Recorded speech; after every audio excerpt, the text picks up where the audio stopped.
আমার পক্ষে সম্ভব হবে না চাচা, তবে আপনি বললে আমি ওদের জন্য ভালো একজন টিচার ঠিক করে দিতে পারি। আমার এক ফ্রেন্ড আছে, আমরা ইন্টার পর্যন্ত একসাথেই পড়েছি। ওর নাম হলো ইউনহু, আপনি চিনবেন হয়তো, চেয়ারম্যান চাচার ছেলেও। যদিও কাউকে পড়ায় না, তবে আমি রিকোয়েস্ট করলে পড়াবে হয়তো। ও জাতীয় বিশ্ববিদ্যালয়ে পড়ছে এখন, এলাকাতেই থাকে। তের মুখ বেদনায় নীল হয়ে গেল। এক মুহূর্তের জন্য মনে হলো এই পৃথিবীতে সবচেয়ে অসহায় সে বুঝি। ওই গোবরের বস্তাকে পড়াবে ইউনহু? পাগল হয়ে যাবে ওকে পড়াতে গেলে। চেয়ারম্যান চাচা নির্ঘাত মামলা করবে আমাদের সবার নামে তখন। একটা হাসির রোল পড়ে গেল বগুমের কথায়। লজ্জায় অপমানে তের চোখে পানি চলে এলো। কোনো কথা না বলে তে টেবিল থেকে উঠে চলে গেল। জাঙ্কুক মাথা নিচু করে খাচ্ছিল। তেকে উঠে যেতে দেখে কিছুক্ষণ চুপ করে রইল। তেকে যতক্ষণ পর্যন্ত দেখা গেল ততক্ষণ পর্যন্ত। তারপর বগুমকে উদ্দেশ্য করে বলল, তেকে নিয়ে এই ধরনের কথা সব সময় বলবে না ভাইয়া, ও ছোট মানুষ, একটু বেশি চঞ্চল হয়তো। সবাই তো একরকম হয় না, যখন তখন ওকে এসব বলে ওর মন আরো খারাপ হয়ে যাবে। আমাদের উচিত ওকে উৎসাহ দেওয়া, এভাবে লজ্জা দেওয়া না। আয়ু কফিতে চুমুক দিয়ে বলল, জাঙ্কুক কিন্তু ঠিক কথাই বলেছে, এভাবে ওকে নিয়ে মজা করা ঠিক হচ্ছে না। বগুমের কিছুটা গায়ে লাগলো আয়ু জাঙ্কুককে সমর্থন করায়। কিছুটা অপমানিত বোধও করলো বগুম। ভূতের মুখে রাম নাম, তুই নিজেই বুঝি সাধু পুরুষ না রে জাঙ্কুক? তুই নিজেই তো তেকে এসব কথা বলতিস আগে, এখন এত ন্যাকামি করছিস হঠাৎ, কি ব্যাপারে? তে তখন ছোট ছিল ভাইয়া, এখনো ছোট নেই। আশা করছি তোমাকে আমায় এক্সপ্লেন করে কিছু বলতে হবে না। টিনের ছেলে মেয়েদের সাথে আমাদের কিরকম বিহেভিয়ার করা উচিত সেটা তুমি ভালোভাবেই জানো নিশ্চয়ই। এই বয়সে যেটা শাসন দিয়ে হয় না, সেটা ভালোবাসা দিয়ে করাতে হয়।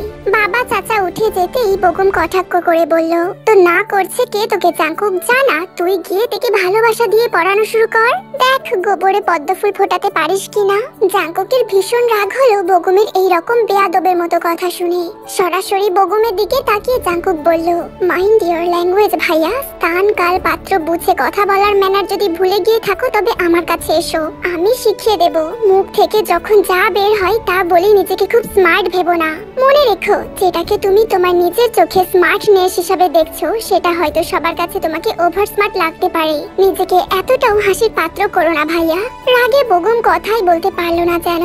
জাঙ্কুক কি ঠান্ডা মাথায় তাকে অপমান করেছে। সবার দিকে তাকিয়ে দেখলো সবাই মিটিমিটি হাসছে। জাঙ্কুক উঠে যেতেই আয়ু বগুমের দিকে তাকিয়ে বলল, জাঙ্কুক ভুল কিছু বলেনি বগুম, মাঝে মাঝে তুমি ভীষণ ওভার স্মার্ট হয়ে যাও, আমার নিজের কাছেও তো হাস্যকর লাগে তখন। জাঙ্কুক ভীষণ ম্যাচিওর পারসন, ওর থেকে অনেক কিছু শেখার আছে তোমার। বগুমের চোয়াল শক্ত হয়ে গেল এসব কথা শুনে। দাঁত দিয়ে ঠোঁট কামড়ে ধরে বলল, আমাকে জ্ঞান দিতে এসো না আয়ু। কিছুক্ষণ পর সবাই ডাইনিং থেকে উঠে গেলে জিমিন দাদির ঘরে যায়। দাদি পান খাচ্ছেন জর্দা দিয়ে। জর্দার মাতাল করা ঘ্রাণে রুম ভরে গেছে।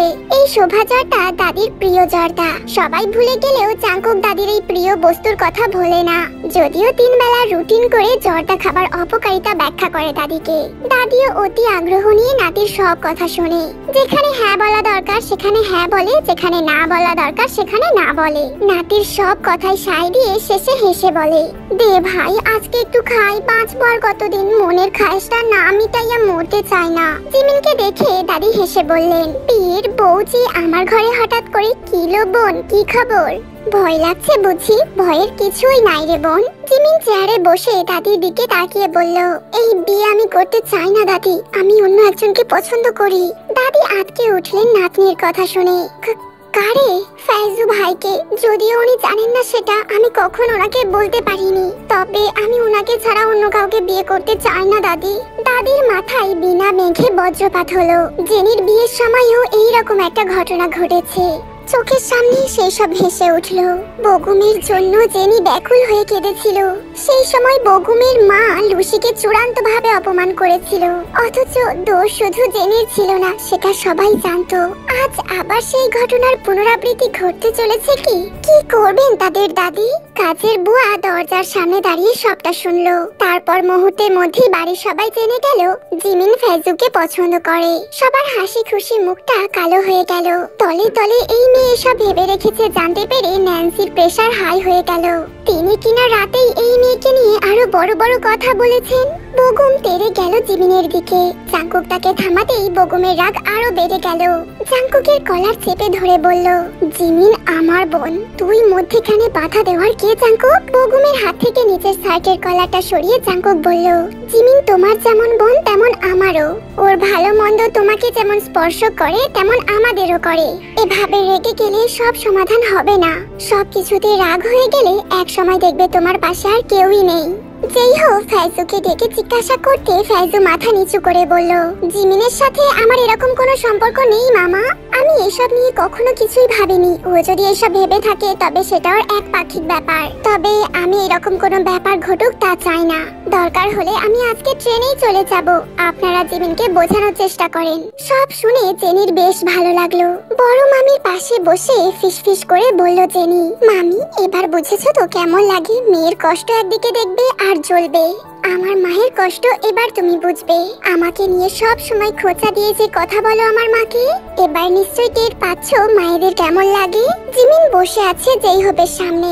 যেই হোপের চেহারা রক্তিম হয়ে আছে। যে কোনো সময় মেয়ের উপর ঝাঁপিয়ে পড়বেন এইরকম একটা ভাব তার মধ্যে স্পষ্ট। জাংকুক বড় চাচার পেছনে দাঁড়িয়ে আছে। একটু দূরেই বগুম বসে রাগে ফুঁসছে। জিমিন বারবার চোখ মুছছে। যেই হোপ ধমকে বললেন, তুই এখন কি চাস সেটা আমাকে বল। আমি তোকে দরকার হলে টুকরো টুকরো করে কেটে নদীতে ভাসিয়ে দেব, মনে রাখিস। তবুও তোর বিয়ে হবে আমার পছন্দের ছেলের সাথে। জিমিন কোনো কথা বলতে পারলো না। তে দূরে দাঁড়িয়ে কাঁপছে ভয়ে। সবার থমথমে মুখ দেখে তের আরো ভয় করছে। জিমিন জবাব দিল না। বগুম চিৎকার করে বলল, ধরে কষে একটা থাপ্পড় দেন আব্বা, দেখবেন সবকিছু ঠিক হয়ে যাবে। বেয়াদবি হচ্ছে। তোমার মতো বেয়াদব তো হইনি আমি। বড়লোক মেয়ে বিয়ে করার জন্য তুমি যেভাবে নিজের ভালোবাসার মানুষকে অস্বীকার করেছো তেমন তো আমি করিনি। বগুম চমকে উঠে আয়ুর দিকে তাকালো। ডাইনিং টেবিলে চেয়ারে বসে আয়ু মিটি মিটি হাসছে। তবে আয়ু কি কিছু বুঝতে পেরেছে? বগুম সতর্ক হলো, জিমিনকে বিগড়ানো যাবে না।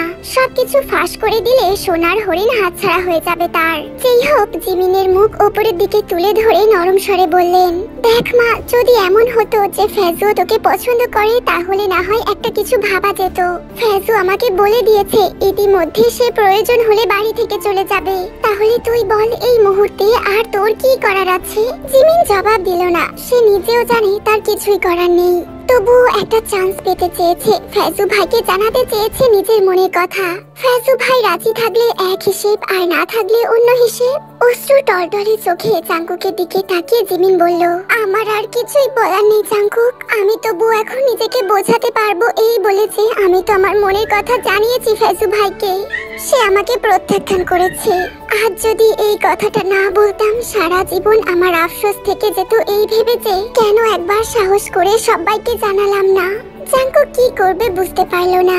জেনির ভীষণ খারাপ লাগলো জিমিনের জন্য। মায়ের রুমে গিয়ে দেখে ফেজু বসে বসে নখ কাটছে।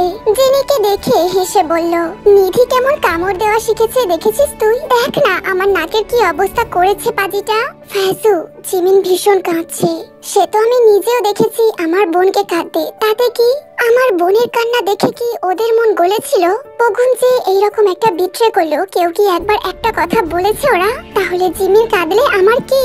এমন তো না যে আমি ওকে মাঝ পথে ছেড়ে দিচ্ছি বা ঠকাচ্ছি। আমি এসবে জড়িত ছিলাম না কখনোই। তাহলে আমার মাথা ব্যথা কিসের? তুই এত কঠোর কেন ভাই? ফেজু হেসে ফেলল বোনের কথা শুনে। তারপর বলল, আমার মনে কি যে পরিমাণ মায়া তুই ভাবতেও পারবি না। একদিন বুঝবি সেটা। মেহমান এলো দুপুরের দিকে। 2 সিএনজি করে মোট 10 জন, বাইকে করে এসেছে 4 জন। তে একেবারে জবরদস্ত একটা সাজ দিয়েছে, যেন আজকে বিয়ে হচ্ছে কারোর। জাংকুক একটা সাদা শার্ট আর লুঙ্গি পরে নিচের দিকে যেতে নিলেই তের সাথে দেখা হয়ে গেল তার। মুহূর্তেই মেজাজটা বিগড়ে গেল তার। যেন তে না একটা ক্লাউন দাঁড়িয়ে আছে তার সামনে। তবুও রক্ষা, মাথায় হিজাব থাকায় একটু ভদ্র লাগছে তাকে। কোনো কথা না বলে জাংকুক চলে গেল। ইউনহো এসেছে সবার সাথে। জাংকুক গিয়ে বন্ধুর সাথে হ্যান্ডশেক করলো। সবাইকে সোফায় বসতে বলে নিচে গিয়ে ট্রেতে করে সবার জন্য শরবত নিয়ে এলো। বগুম আয়ুর হাত ধরে নিচে নেমে এলো। তের ভীষণ রাগ হলো এত আদিক্ষেতা দেখে। মেহমানদের সাথে লুসির বয়সী 2 মেয়ে এসেছে। ওরা পুরো বাড়ি ঘুরে দেখছে।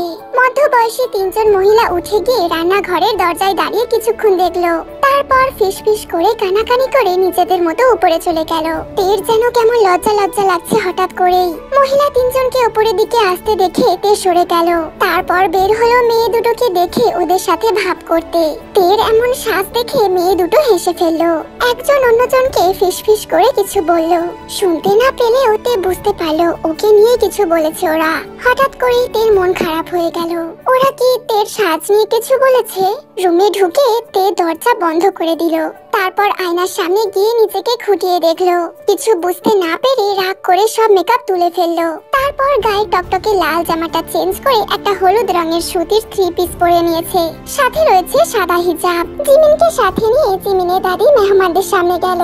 তে, লুসি আর জাংকুকের বোন আসতে নিতেই জাংকুক ধমক দিয়ে তিনজনকে উপরে পাঠিয়ে দিল। সব নাস্তা টেবিলে এনে জাংকুক উপরে চলে গেল। তারপর তিনজনকেই ধমক দিয়ে বলল, বিয়ে হবে জিমিনের, তোদের লজ্জা করে না ধেই ধেই করে সেজে গুজে ওদিকে যাচ্ছিস? দেখে মনে হয় যেন তোদের দেখতে আসছে পাত্রপক্ষ। আমি কি সেজেছি নাকি? একটু আগেই তো একেবারে জঙ্গলিদের মতো সেজেছিলি, হঠাৎ করে সুবুদ্ধি হয়েছে দেখে না হয় তুলে ফেলেছিস। এটা কি হিজাব পরেছিস তুই? হিজাবে এত দাগ কেন কলমের? এই তোর কি খাতা নেই? হিজাবে এত আঁকিমুকি করে রেখেছিস কেন? আমি তো হিজাব পরি না, অন্য হিজাব বেশি নেই, এটা আমার স্কুলের ড্রেসের সাথে হিজাব। খবরদার, পায়ের গোড়ালির নিচ দিয়ে ভেঙে দেবো যদি তিনজনকে দেখি ওখানে এত মানুষের সামনে গিয়ে ঢং করতে। জাংকুক চলে যেতেই লুসির কলিজা মোচড় দিয়ে উঠলো। আহা, এত যত্ন করা মানুষটা কিনা তার হবে না? সে নাকি অন্য কাউকে ভালোবাসে। লুসি বিছানার উপর ধপ করে বসে পড়লো। তার কিছুই ভালো লাগছে না এখন। জিমিন আপার এসব দেখার পর লুসিও তওবা করেছে 100 বার। জীবনেও কাউকে বলবে না যে সে জাংকুককে পছন্দ করে। কিছুক্ষণ পর মেহমানরা খাবার খেলো। বগুম আয়ুও বসলো তাদের সাথে খেতে। যেই হোক, দুই ভাইকে নিয়ে বাবাকে নিয়ে বসেছে। খেতে খেতে বিভিন্ন কথা বলছে সবাই। জাংকুক রান্নাঘর আর ডাইনিং টেবিলে দৌড়াদৌড়ি করছে খাবারের প্লেট বাটি হাতে নিয়ে। সবাইকে খাবার বেড়ে দিচ্ছে, এটা ওটা এগিয়ে দিচ্ছে। ন্যান্সি নিজের ছেলের উপর ভীষণ রাগ হলো। খাবার পর পাত্রপক্ষ জানালো তাদের মেয়ে ভীষণ পছন্দ হয়েছে। মেয়ে পক্ষ গিয়ে যেন তাদের বাড়ি ডেকে আসুক আগামীকাল। মেয়ে পক্ষের যদি সব পছন্দ হয় তারপর এসে তারা বিয়ের কথা পাকা করে যাবে।